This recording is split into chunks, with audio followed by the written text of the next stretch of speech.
What's up guys, this is Dashlist. I hope you all are doing well, and today's video is going to be about top 10 languages spoken in Africa. Don't forget to click subscribe if you want more weekly updates. So let's get right into the video. Number 10. Amharic.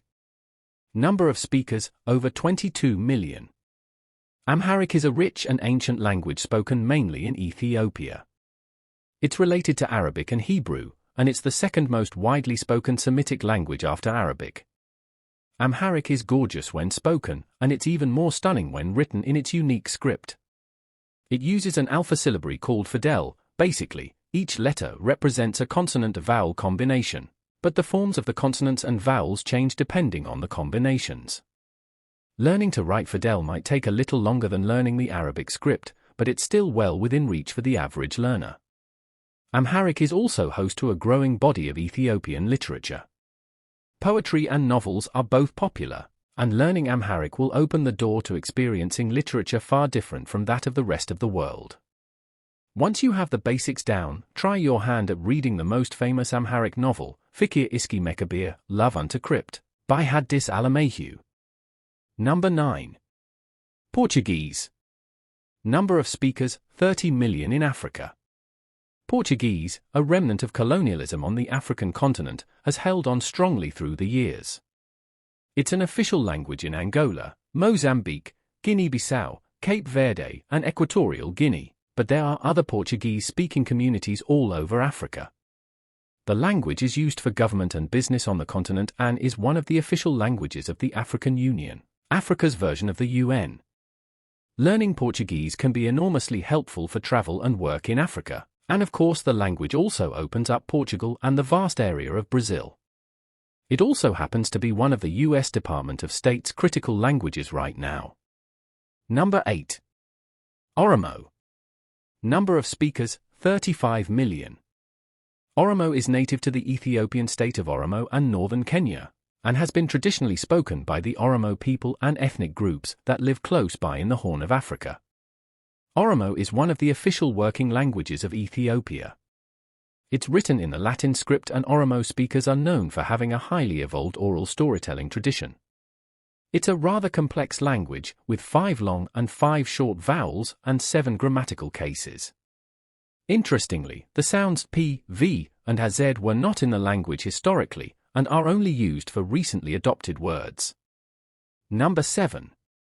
Berber. Number of speakers, over 40 million. Berber is a group of closely connected languages often referred to as the Amazi languages, or simply Tamazight. The languages are spoken by millions in North Africa, mainly in Morocco, Algeria, Libya, Tunisia, Mali, Mauritania, Burkina Faso, and the Siwa Oasis of Egypt. The language has been struggling as Arabic and French have ousted it in some areas, but it's hung on and now has official recognition in Morocco. Tuareg, one of the most ancient Berber languages, is still used as a lingua franca, common language, in the Sahara Desert as it has been for centuries. The language has a relatively rare verb-subject-object, VSO, sentence structure, like Arabic and Egyptian, so the verb always comes first, which can be confusing for some learners. This is the language to learn if you want to travel or work in North Africa, especially the remote parts. Number 6. Yoruba. Number of speakers, 55 million. One of the most spoken languages in West Africa, primarily in southwestern and central Nigeria. This is a pluricentric language, which means that its speakers use a wide variety of related varieties, all of which are mutually intelligible. Yoruba is the language used in the Afro-Brazilian religion Candomblé and in the Caribbean religion Santeria, which makes it a language that is being spoken in both the Old and New Worlds. It's not understood by linguists how Yoruba gained usage in these religious domains, so this strange example of language transfer remains a mystery. This is a great language to learn if you have a strong interest in West Africa and Nigeria, a rich and diverse region. Number 5. Igbo. Number of speakers, 60 million. Another language that's rooted in Nigeria in West Africa, Igbo has 6 tones, which can make it difficult to learn for non-natives. Igbo was originally written in ideograms, which were rather creative artworks that conveyed the meaning of sentences and paragraphs, but today it's written in the Latin script with some additional letter combinations added for its unique sounds. It's not a widely known or studied language, but with 60 million speakers, it's sure to come in handy for those with a strong interest in Nigeria and West Africa. Number 4. Hausa. Number of speakers, 63 million. Hausa is spoken primarily in Nigeria and Niger, but it's also spoken by plenty of other people in West Africa. In fact, Hausa serves as a lingua franca, common language, for Muslim populations in this region. It's widely understood, so it'll get you pretty far in West Africa. Hausa is written in both the Arabic script and the Latin alphabet. However, the Latin alphabet, called Boko, tends to be the main script used these days among Hausa speakers. Hausa is a tonal language, but don't let that put you off. Each of the 5 vowels, A, E, I, O, U, can either have a high or low pitch, so they're really more like 10 vowels. While these tones may be marked in learning materials that use Latin text, everyday writing does not use any diacritics, so this can be confusing. Number 3. Swahili. Number of speakers, over 100 million. Swahili, known as Kiswahili in the language itself, is a Bantu language widely spoken in the African Great Lakes region, which comprises a huge swath of Central, Southern, and East Africa. With Swahili under your belt, you'll be able to communicate in gorgeous countries like Tanzania and Kenya, where it's an official language. Swahili will also help you get around parts of Uganda, Rwanda, Burundi, Mozambique, and the Democratic Republic of the Congo. Swahili is quite appealing to many language learners, both due to the fact that it's widely spoken and to its history. Kiswahili actually means coastal language. It's a trade language that was created to facilitate communication between a number of southern and eastern Africa's wide variety of ethnic groups. It's also not too difficult for English speakers to learn.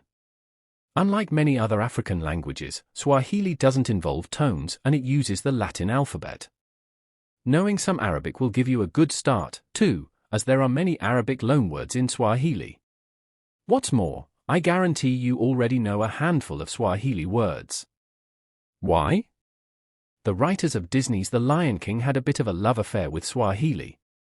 Hakuna Matata? That's Swahili for no worries. Simba? Swahili for the lion. Number 2. French. Number of speakers, 120 million in Africa. French can get you pretty far in many African countries, especially in North, West, and Central Africa, where a number of countries were French colonies in the past. African French has unique features that take some getting used to. Its accents and vocabulary are heavily influenced by surrounding native African languages, and the resulting dialects are rather distinct.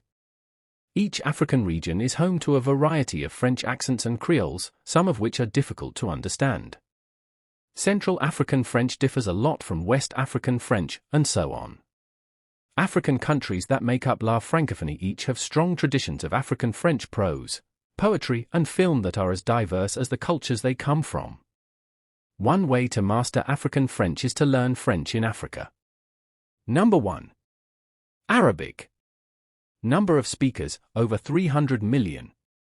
If you decide to learn Arabic, you'll probably get more bang for your buck than you even thought possible.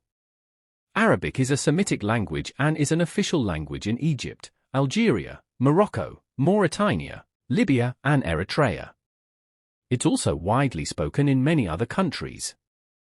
Arabic comes in a number of varieties, but if you learn Modern Standard Arabic, you'll be able to communicate with most Arabic speakers around the world. Modern Standard Arabic is the written form of the language. This is the Arabic used in news articles, online, and in novels. It's spoken in newscasts and in some TV shows. However, this is not the form of Arabic that native speakers always learn as children. They learn various dialects of Arabic, unique to their regions. Some of these dialects are more mutually intelligible than others, but learning, say, Moroccan or Egyptian colloquial Arabic can help you deeply connect with a culture in a way that Modern Standard Arabic can't. I appreciate you taking the time to hear me out. If you have anything to say, let me know in the comment section.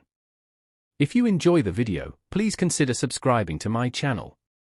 Subscribing helps support the channel, and you'll stay updated with the latest videos.